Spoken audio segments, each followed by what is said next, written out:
Hello, today I'm in Subaru Forester. In this video I'll show you how to navigate through top screen display. In the beginning, take a look under the steering wheel. Right here we've got this panel. Press top and bottom arrow to navigate through top screen display. Press set button to reset. Top screen menu. Right here we can find analog clock, trip info, range and more, average fuel consumption and current fuel consumption, consumption graph, start-stop statistics, torque,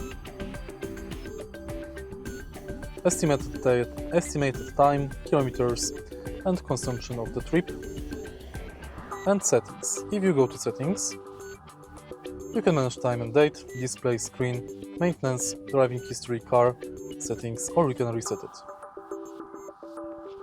If you find this video helpful, please leave like, comment and subscribe.